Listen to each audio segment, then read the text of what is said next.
Bismillahirrahmanirrahim. Alhamdulillahirabbil alamin. Wassalatu wassalamu ala asyrafil anbiya'i wal mursalin wa ala alihi wa ashabihi wat tabi'in bi ihsanin ila yaumiddin. Qala rabbi shrah li sadri wa yassir li amri wahlul 'uqdatam min lisani yafqahu qawli, amma ba'd.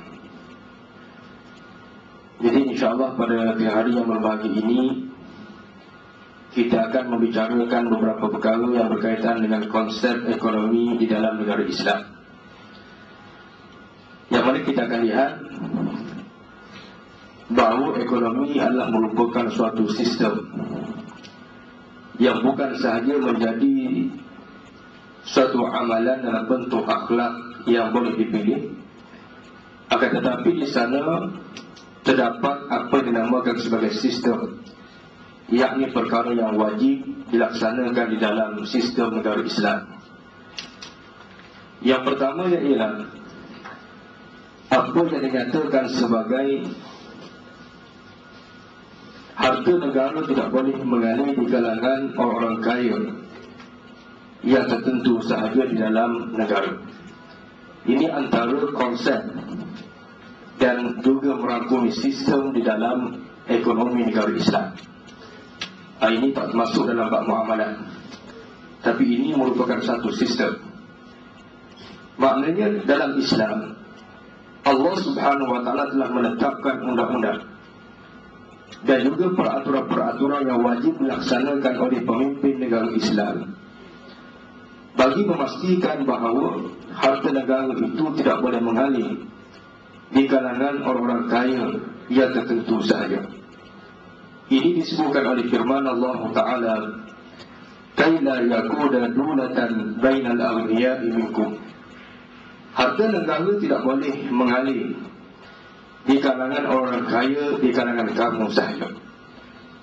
Ini bukanlah bermaksud dalam konteks pelaksanaan kita moden, dengan maksud tidak boleh memberikan projek yang tertentu kepada pemimpin negara.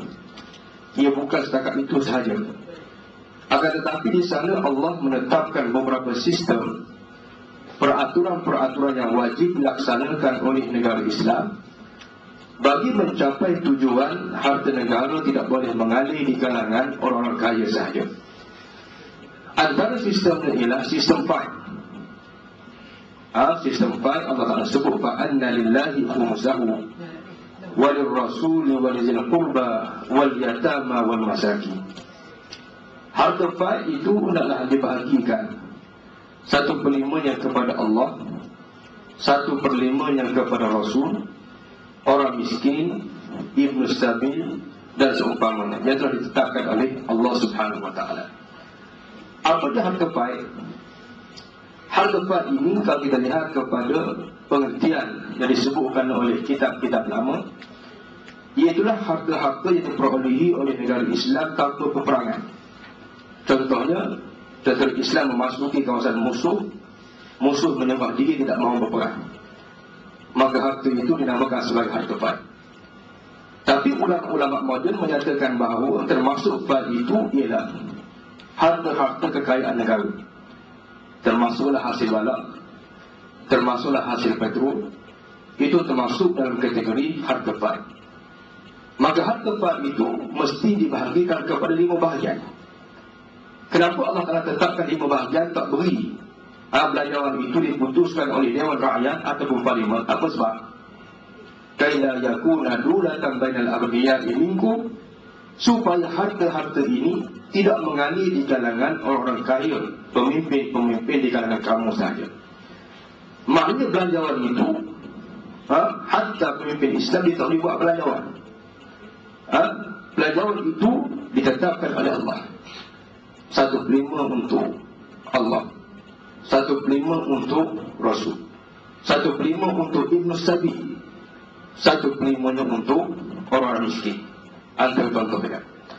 Jadi bila Tuhan tetapkan belanjawan itu, bermakna siapa-siapa yang memerintah, dia tak boleh mengeksploitasi hasil tadi untuk masuk sama ada ke sakunya sendiri ataupun saku kaum keluarganya, ataupun saku kroni-kroninya, sebab belanjawan itu telah ditetapkan oleh Allah Subhanahu wa ta'ala.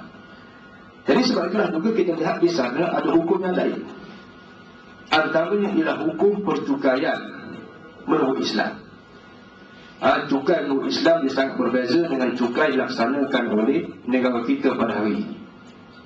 Cuma saya akan sentuh sebentar lalu sebab setiap satu saya akan sentuh secara khusus.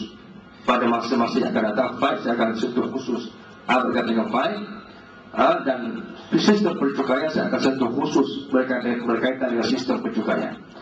Cuma saya nak sentuh berkenaan dengan konsep umum daripada sistem ini yang membezakan antara sistem Islam dengan sistem yang ada sekarang, yang menunjukkan bahawa betapa baiknya sistem Islam dalam merealisasikan bahawa harta negara itu tak boleh mengalir di kalangan orang kaya di kalangan kamu sahaja.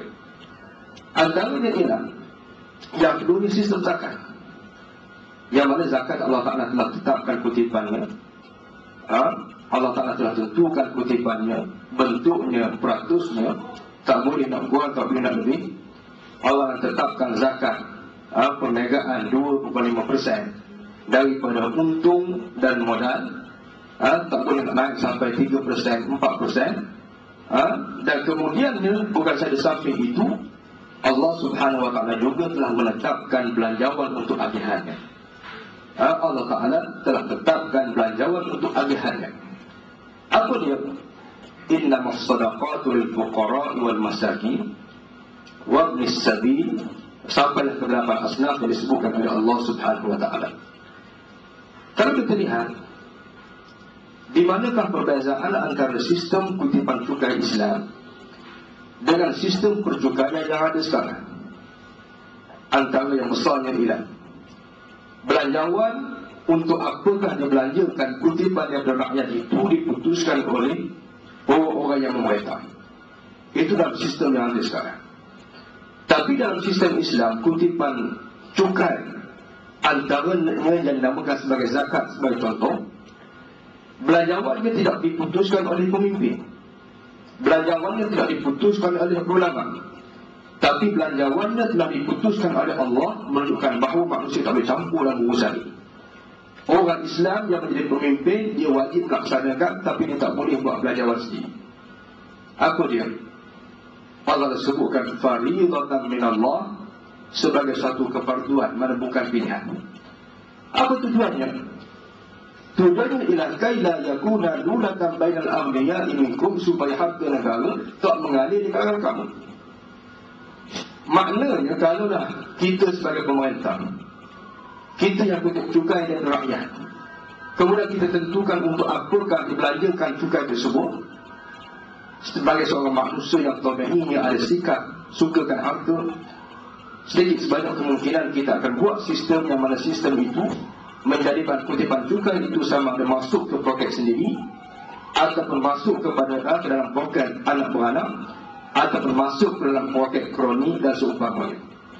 Ini antara contoh bagaimana Islam itu menghalang daripada berlakunya manipulasi harta negara, dan dalam masa yang sama sistem ini mencegah rasuah. Sebab mencegah rasuah, orang tidak ada ruang untuk nak bagi rasuah. Sebab apa? Tuhan telah tentukan untuk satu hal tadi. Contoh yang pertama, Islam telah tentukan untuk orang miskin. Tak boleh nak buat bangunan tinggi dulu. Tak boleh nak buat bangunan tinggi untuk dengan alasan pembangunan negara, padahal itu untuk kemudahan syarikat-syarikat orang yang menentang, sebagai satu contoh. Tapi tak boleh. Sebab apa tak boleh? Tuhan telah tetapkan mana Tuhan telah tetapkan belanjawannya. Tak boleh buat benda lain. Apa tujuannya? Tujuannya supaya harta negara itu tidak dimanipulasi oleh orang-orang yang tertentu, akhirnya yang menyebabkan mengalirnya harta itu di kalangan orang-orang kaya sahaja. Jadi Islam bukan sahaja menetapkan harta itu tak boleh mengalir di kalangan orang-orang kaya dalam bentuk akhlak individu pemerintah, tetapi ia ditetapkan dalam bentuk sistem. Maknanya kalau kita katakan sistem Islam yang menjadi trust kepada pemerintah negara, sama ada orang baik ataupun orang tak baik yang memerintah, dia tak boleh buat pandai-pandai.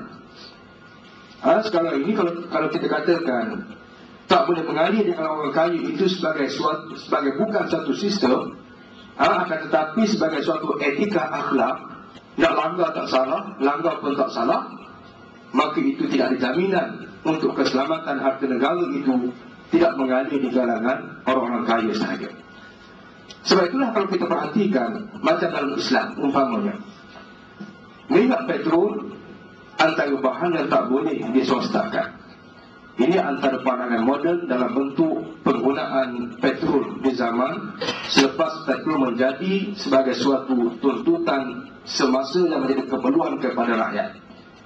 Petrol tidak boleh diswastakan. Apa sebab? Kalau diswastakan, di sana akan ada manipulasi kepada bahan ini. Ini antara contoh.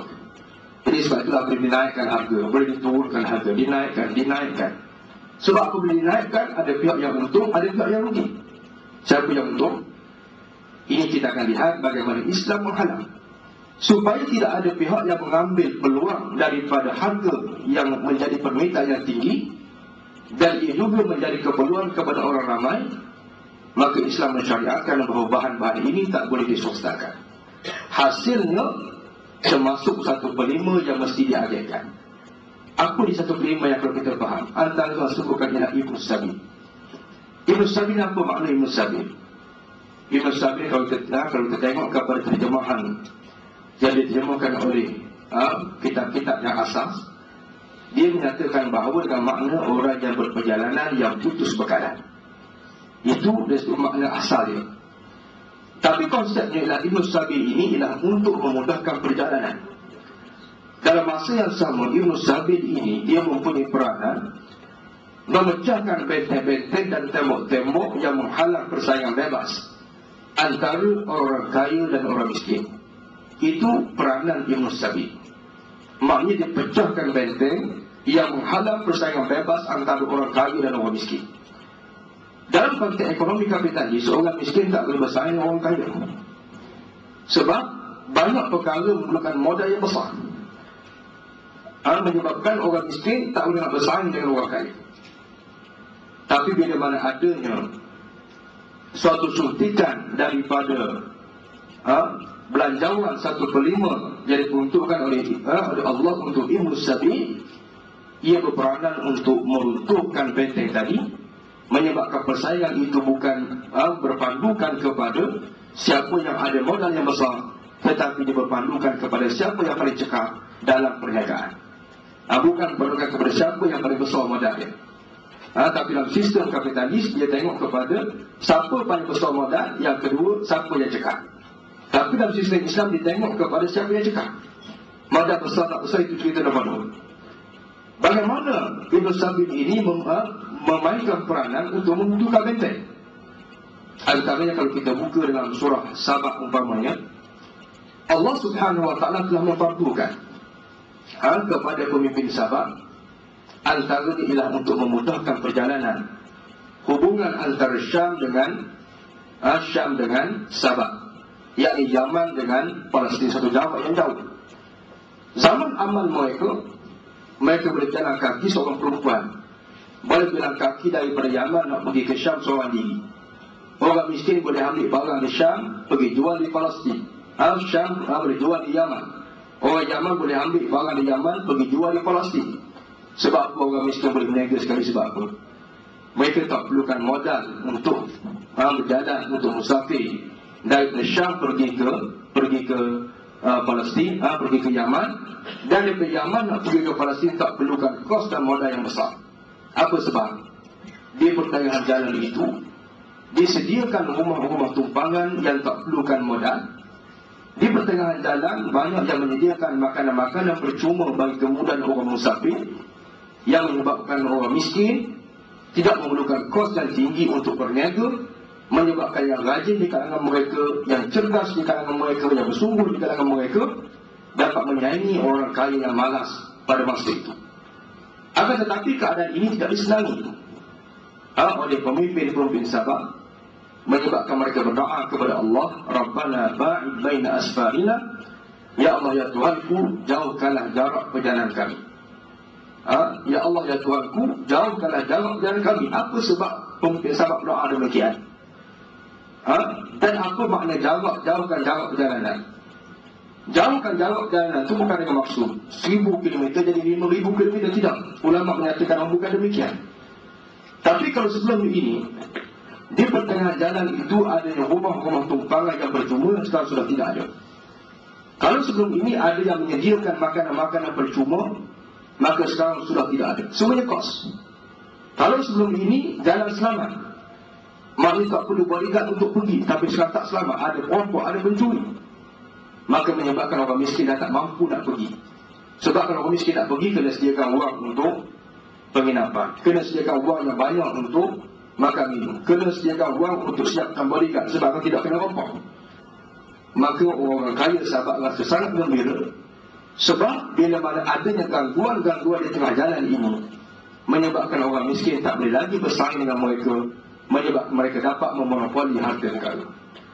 Jadi harta faid itu antaranya ialah digunakan untuk memecahkan benteng tadi dengan menyediakan kemudahan-kemudahan dan menurunkan kos pengangkutan, sehingga menyebabkan modal perniagaan itu tidak menjadi besar, yang akhirnya menyebabkan orang miskin pun boleh bersaing dalam perniagaan dengan orang-orang kaya.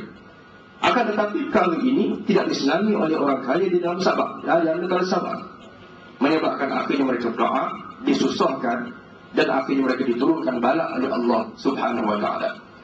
Jadi kalau kita faham dalam istilah Ibn Sabil, Allah mensyariatkan satu peruntukan khusus untuk Ibn Sabil ini. Antara konsepnya ialah untuk menjadikan persaingan antara kaya dan miskin itu bebas. Contoh kalau kita kaji balik dalam konteks ekonomi kita moden umpamanya, harga barang cukup besar dipengaruhi oleh kos pengangkutan. Daripada A sampai Z, daripada harga plastik sehingga kepada harga barang itu sendiri.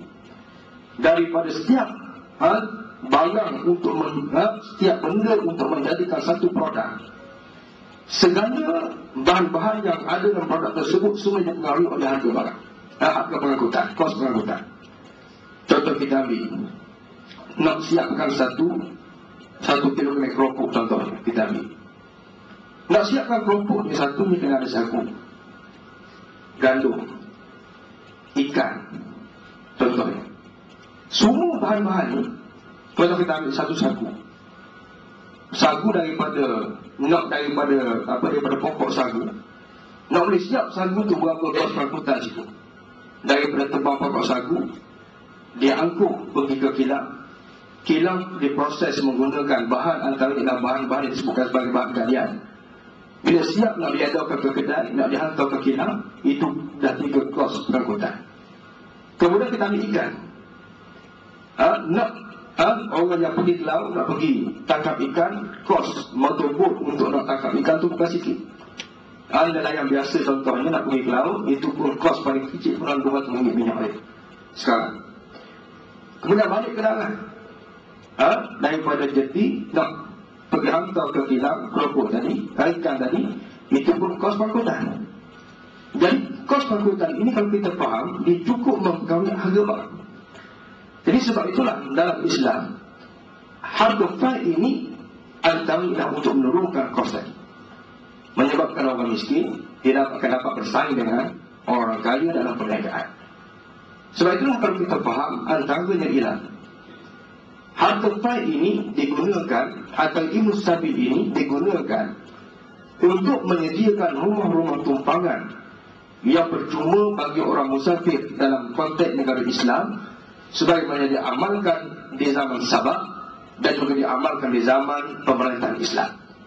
Kalau kita pergi sekarang, kalau di kawasan Teluk, dinamakan sebagai Ar-Ribaq. Ar-Ribaq ini sebenarnya asalnya satu kawasan perumahan yang disediakan oleh kerajaan menggunakan peruntukan Ibn Sabil bagi mana-mana musafir yang datang terjauh boleh singgah, tak perlu sewa, dan disediakan juga makanan untuk kemudahan mereka. Ar-Ribaq, Baitul Abyad, ini antara tempat-tempat kalau kita faham, secara asalnya ialah satu kawasan khusus yang disediakan oleh Khilafah Islamiyah untuk mereka-mereka yang musafir dari jauh sebagai suatu tempat persinggahan yang percuma. Daripada mana peruntukannya? Peruntukannya daripada Ibn Sabil. Ibn Sabil itu diperoleh daripada dua bentuk. Yang pertamanya ialah zakat, yang kedua ialah harta paid. Harta paid, minyak, bala, galian, itu antara harta paid yang perlu dibahagikan kepada 1/5 daripada bahagian harta paid. Jadi kalau kita faham dari seluruh sistem ini, maka ia menunjukkan kepada kita bahawa itu bukan merupakan satu pilihan, akan tetapi ia merupakan satu sistem yang wajib, yang mana tujuannya disebutkan jelas oleh Allah, kaida yakuna dulatan bainal aghniya'i minkum, supaya harta negara itu tak mengalir di kalangan orang kaya, di kalangan kamu sahaja. Kalau tidak, pergi buat beli cek solus, habis duit itu saja. Sebab apa? Dia boleh gunakan ikut suka, tapi tidak. Di sana Tuhan telah tetapkan peraturan. Dari sana Tuhan juga telah tetapkan beberapa bahagian yang boleh digunakan untuk beli, yang disebutkan sebagai aksesoris negara. Itu tak salah. Tapi bukan semua harta, bukan secara mutlak. Selepas selesai 1/3, 1/5 untuk orang miskin, 1/5 untuk Ibn Sabil dan seumpamanya. Selepas diselesaikan, barulah dia ada satu peruntukan khusus yang disediakan oleh Allah Subhanahu Wa Taala untuk digunakan bagi kemudahan yang tertentu. Jadi sebab itulah kalau kita lihat dalam Islam, konsep yang pertama ialah harta negara itu tak boleh mengalir di kalangan orang miskin, di kalangan kamu sahaja. Itu konsep yang pertama. Yang keduanya ialah yang disebutkan sebagai negara tak boleh berniaga dengan rakyat. Ini antara konsep asas. Sebab antaranya Ibn Khaldun pernah menyatakan dalam bukunya Muqaddimah Ibn Khaldun, inna tijaratan lil hukumati lirra'iyyati mafsadatun al-jibayan. Sesungguhnya perniagaan daripada pihak kerajaan dengan rakyat, dia akan merosakkan rakyat dari sudut kutipan. Rakyat akan dibebani dengan kutipan, dia akan merosakkan sistem ekonomi itu sendiri. Kalau ada perniagaan antara kerajaan dengan rakyat, kalau rakyat yang tukar jual beli dengan rakyat, kerajaan yang tukar jual beli dengan rakyat, dia akan merosakkan sistem ekonomi itu sendiri. Ini disebutkan oleh Ibn Khaldun. Dalam pelaksanaan konteks monisme jelas dia berlaku perniagaan antara kerajaan dengan rakyat. Kerajaan pecahkan tanah, kemudian jual kepada rakyat dalam bentuk leasehold, contohnya. Ini bentuk perniagaan, tapi dalam Islam tidak boleh begitu. Dalam Islam, konsep negara Islam dia perlu memastikan rakyat mendapat kediaman, tanah kediaman. Antara di sana dipanggil ada sistem hukum yang namanya Ihya'ul Mawad. Mana-mana yang serta tanah, dia akan memiliki tanah tersebut dengan syarat-syaratnya. Mana bukan bebaslah, tapi ada syarat-syaratnya. Tapi itu dia berlaku. Yang kedua, pada sistem irtak. Irtak ni dengan maksud kerajaan pecahkan luk tanah untuk dibangunkan dan dibahagikan kepada rakyat. Orang yang tak nak kediaman, kerajaan beri, pecahkan luk, beri kepada rakyat. Itu antara sistem dia. Bukan pecahkan luk, jual mahal, kemudian 100 tahun ambil balik. Itu bukan sistem dia. Tapi sistem Islam, dia tak boleh berniaga. Tak boleh timbul istilah kalau kerajaan bagi free rakyat, rugi kerajaan.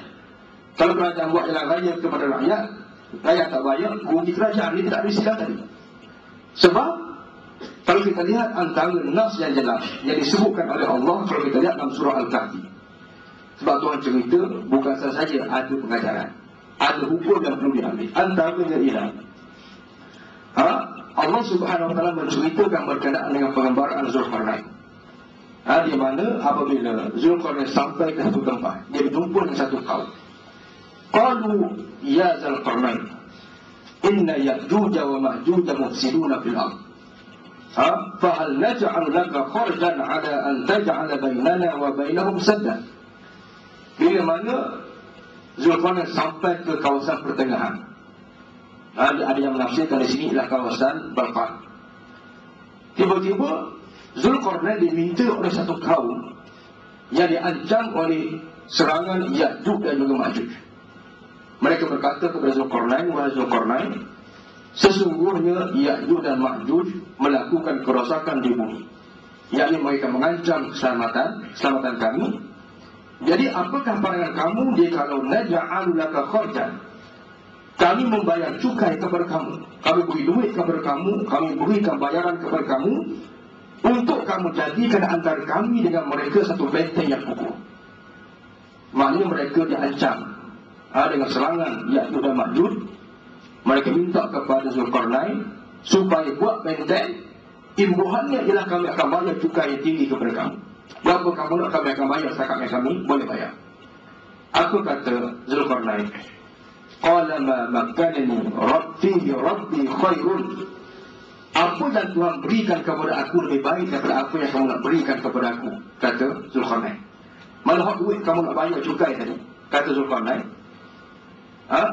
Allah berikan pangkat penguasaan ini dengan takwa kepada Allah lebih baik daripada apa yang kamu nak bayar. Maknanya Zulkarnain kata tak bayar lah. Sebab kedudukan ini merupakan satu amanah untuk aku laksanakan. Ini merupakan perkara yang baik. Dan Zulkarnain kata kamu tak perlu bayar. Tapi fa'ainuni biquwwatin, kamu kena tolong dengan daya upaya yang ada pada kamu. Kena bantu-membantu. Tapi duit tak bayar. Ini kata Zulkarnain. Jadi sebab itulah kalau kita perhatikan dalam kisah ini, kalau kita tengok apa salahnya Zulkarnain ambil. Sebab mereka terancam. Kalau kita nak atas nama darurat, kita nak kutip apa? Kita nak kutip itu, kutip ini dari rakyat. Tapi adakah ini bukan darurat? Ini merupakan satu ancaman yang besar, ancaman nyawa, ancaman kemusnahan. Tapi tidak sampai tahap Zulkarnain ambil terima cukai daripada mereka. Sebab apa? Sebab inilah konsep negara kebajikan yang tidak berperniagaan dengan rakyat yang ditunjukkan oleh Zulkarnain dan diceritakan semula oleh Allah kepada kita sebagai pengajaran bahawa negara Islam konsepnya bukan berniaga dengan rakyat. Setiap benda yang dibuat oleh kerajaan bukan mahukan pulangan yang mesti dibayar oleh rakyat. Itu bukan konsepnya. Ini ditunjukkan oleh Zulkarnain. Padahal negara yang disampai oleh Zulkarnain itu bukan negara dia, negara orang lain.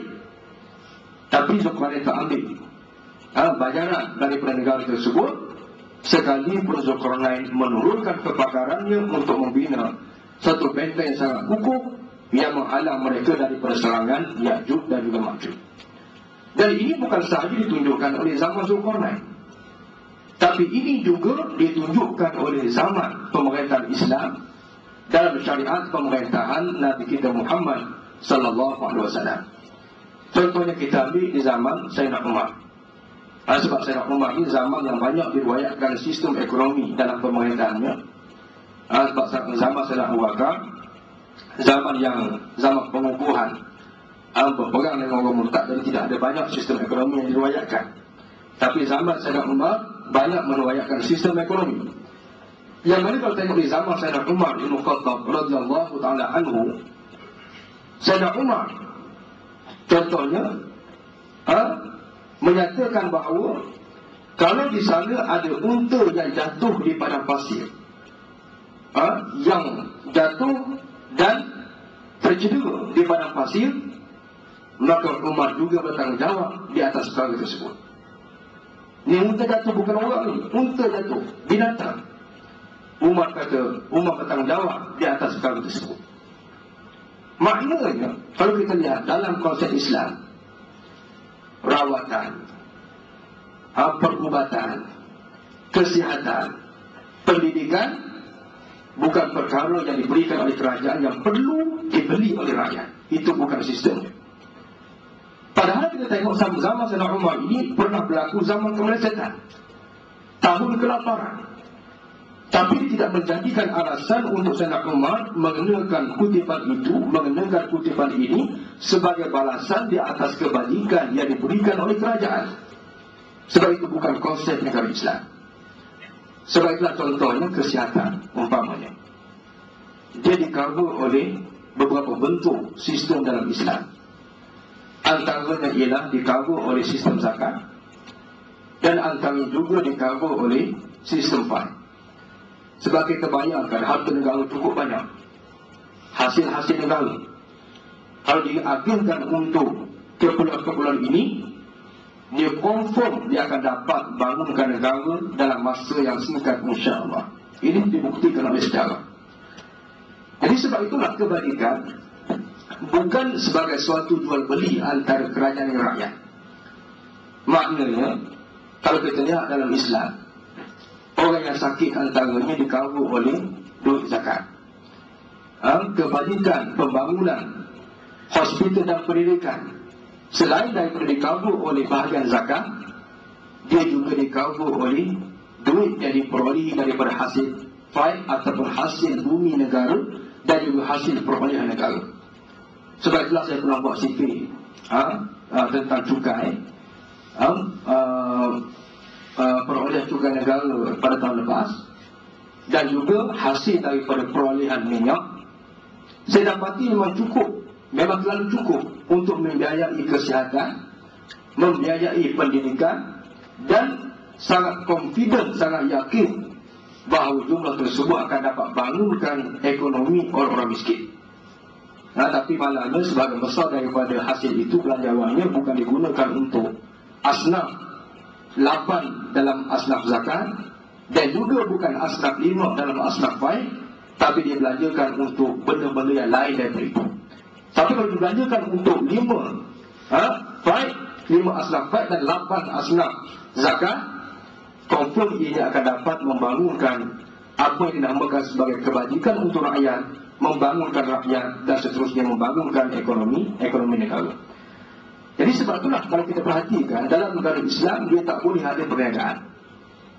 Sebab itulah kalau kita tengok dari sudut konsep Islam, kutipan Tur contohnya adalah merupakan satu konsep yang bercanggah dengan Islam sebagaimana pelaksanaan yang dilakukan pada hari ini. Sebab kalau kita faham Ibn Sabil tadi, konsepnya adalah untuk meringankan kos perjalanan, untuk menurunkan kos perjalanan, menurunkan harga minyak dengan tampungan daripada hasil tadi, dan juga membuat jalan raya tanpa ada tol hasil daripada tampungan daripada hasil, sama ada dinamakan sebagai zakat ataupun apa dinamakan sebagai faid ataupun hasil bumi dalam negara Islam. Ini antara kalau kita lihat bagaimana dalam sistem Islam itu kebajikan itu di-cover oleh hasil-hasil yang disebutkan sebagai faid dan juga disebutkan sebagai harta zakat.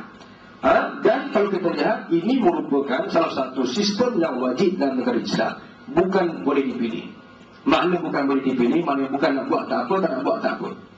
Sebab ini merupakan satu sistem ekonomi yang asasnya ialah negara Islam itu ialah negara kebajikan, bukan negara berperniagaan. Dan macam saya sebutkan tadi, Ibn Khaldun jelas menyatakan bahawa inna tijaratan lil hukumati lil ra'iyyati mafsadatun lil jibayah. Perniagaan antara pihak kerajaan dengan rakyat, dia akan merosakkan struktur ekonomi rakyat itu, ekonomi itu sendiri, dan dia merosakkan kutipan terhadap rakyat. Makna merosakkan kutipan, maknanya ialah kerajaan akan kutip, paksa rakyat bayar itu, bayar ini, kos itu, kos ini, menyebabkan akhirnya rakyat diambil harta mereka oleh kerajaan dengan cara yang batil. Ini disebutkan oleh Ibn Khaldun, dan ini juga merupakan satu konsep yang penting dalam negara Islam. Asasnya ialah asasnya ialah kebajikan atau khidmat yang diberikan oleh kerajaan untuk rakyat, bukan berasaskan kepada perniagaan, bukan berasaskan kepada berapakah pulangan yang akan diperoleh oleh kerajaan.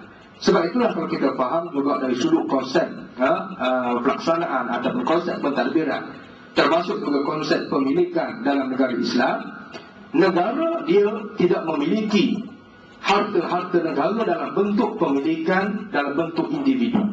Maknanya bukan kerajaan itu satu individu, rakyat satu individu, tidak. Konsep ini adalah konsep Syiah Imamiyah antaranya. Sebab apa? Sebab dalam Syiah, imam itu maksum.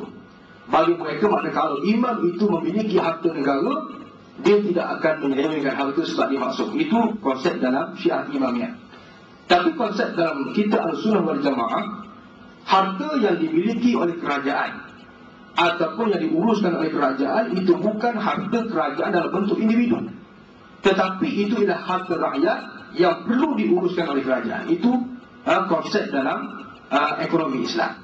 Maknanya contoh kita kata tanah yang tidak ada, tanah yang tidak bertuan, yang bukan milik orang, yang bukan digazetkan untuk kegunaan awam, tanah hutan belantara yang jauh, itu merupakan bukan milik kerajaan dalam bentuk individu, tapi dia merupakan milik rakyat yang perlu diuruskan oleh kerajaan. Itu beza dia.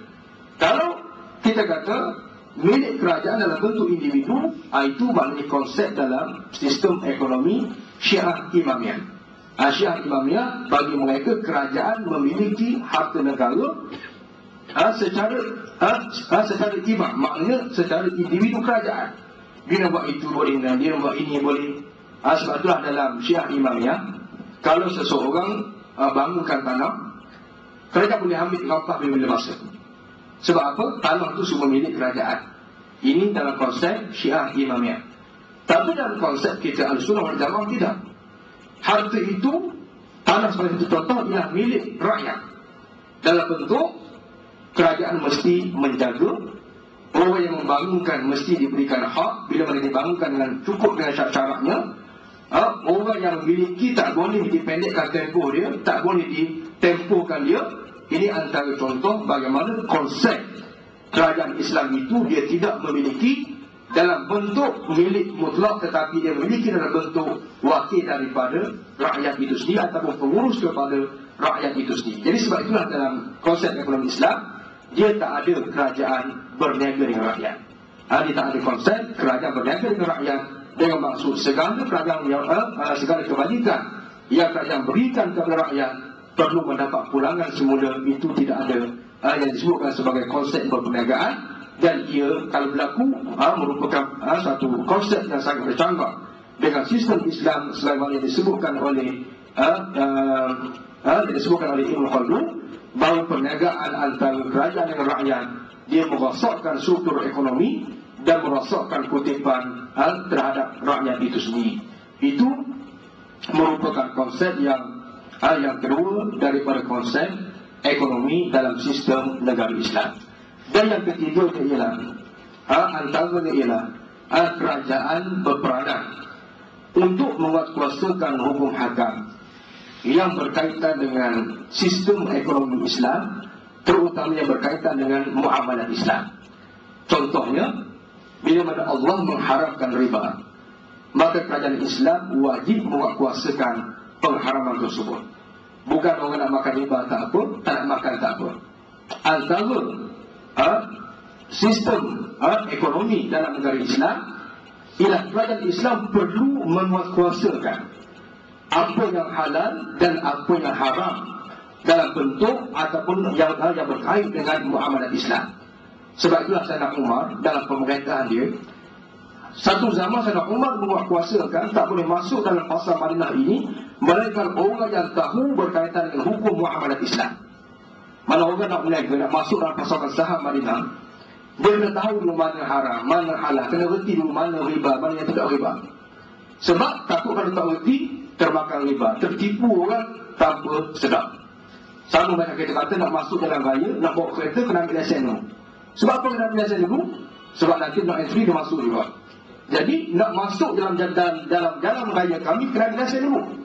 Sayyidina Umar kata kalau nak masuk berniaga dalam pasar kami, kena tahu muamalah dulu, baru boleh masuk berniaga. Kalau tidak, takut ada yang makan riba tak sedar, takut ada yang tipu orang tanpa sedar, takut ada yang roshkan orang tanpa sedar, takut ada yang najaskan orang tanpa sedar. Maka Sayyidina Umar kata nak masuk pasar kena kursus dulu. Jadi ini bahasa kita senang. Jadi menunjukkan kepada kita bahawa kerajaan dalam menguatkuasakan halal dan haram bukan satu pilihan. Bukan siapa yang nak makan riba ambil sistem ini, siapa tak mau riba sistem ini, tidak. Dia mesti satu sistem yang dikuatkuasakan oleh kerajaan dalam bentuk undang-undang. Yang makan riba, maka dia akan ambil semua bahagian riba dan berikan kepada tuan dia.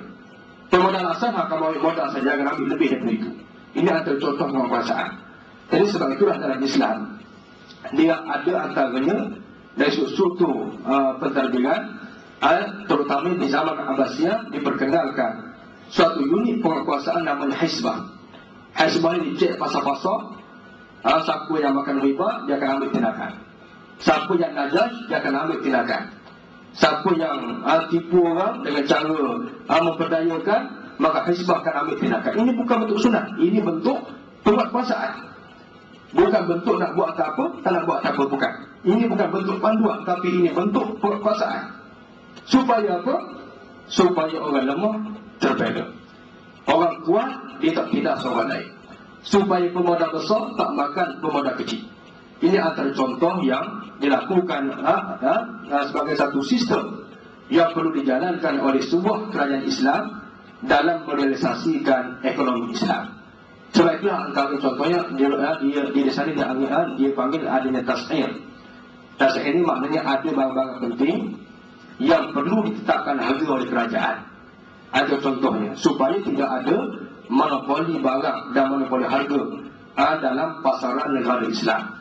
Ini antara benda-benda penguasaan yang perlu dikuatkuasakan oleh pihak kerajaan.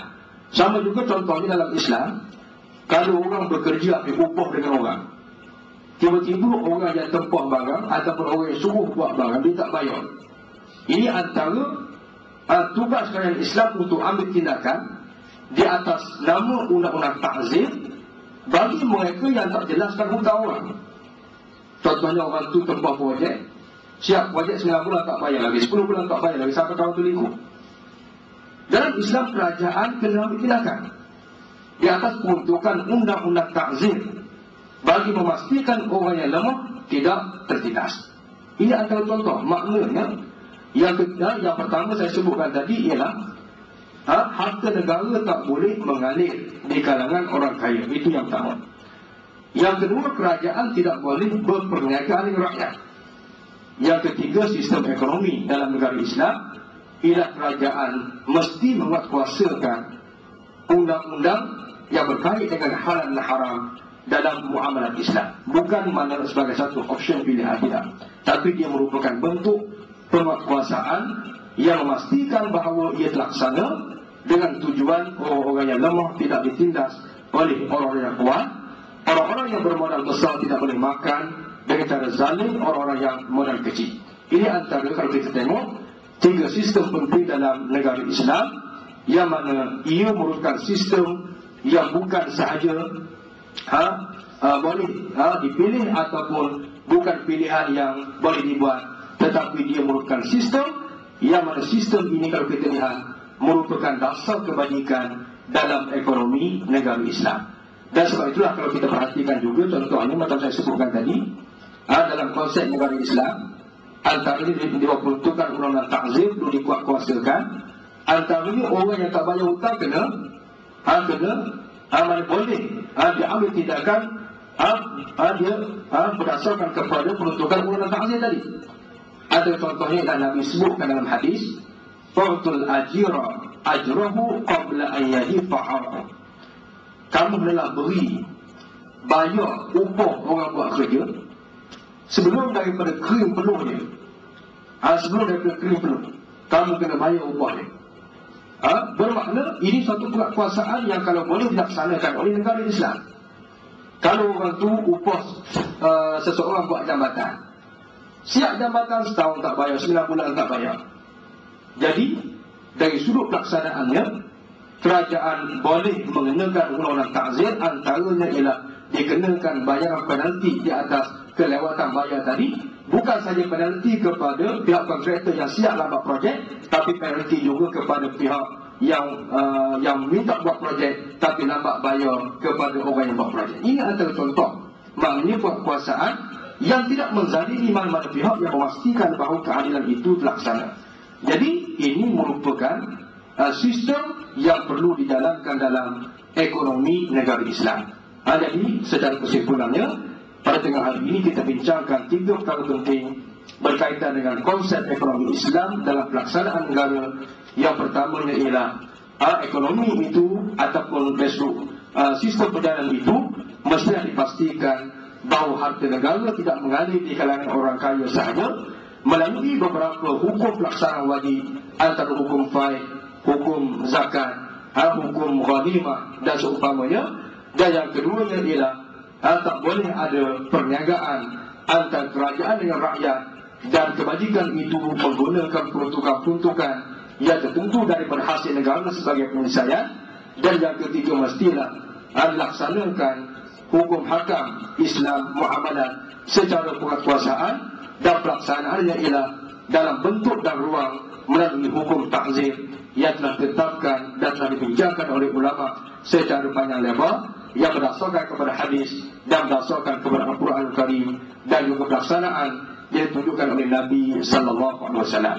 Jadi secara kesimpulannya ialah sistem ekonomi Islam bukan satu sistem yang dalam bentuk pilihan, tetapi dia terdiri daripada hukum hakam yang wajib yang dilaksanakan, sama ada namanya faid, namanya zakat, namanya wajib agih, namanya ialah hukum hakam halal dan haram dalam muamalah dan seumpamanya, yang mana semua ini adalah merupakan sistem hukum sebagai sistem yang menjayakan ekonomi dalam negara Islam. Jadi mudah-mudahan kita dapat kita mendapat gambaran umum berkaitan dengan sistem, tiga sistem penting dalam pelaksanaan konsep negara Islam. Jadi untuk secara umumnya, jadi insya-Allah pada masa yang akan datang saya akan cuba terangkan satu-satu apakah yang dimaksud dengan faid, apakah yang dimaksudkan dengan jizyah contohnya, apakah yang dimaksudkan dengan zakat, apa hukum cukai dalam sistem Islam, apakah hukum pemilikan tanah, bagaimana ruang, bagaimana peluang. InsyaAllah kita akan bincangkan satu-satu. Dari situ kita akan dapat lihat dengan jelas bagaimana kebaikan sistem ekonomi Islam berbanding dengan sistem ekonomi yang ada sekarang. Aku qouli hadza wa astaghfirullah al-azim li wa lakum. Wassalamualaikum warahmatullahi wabarakatuh.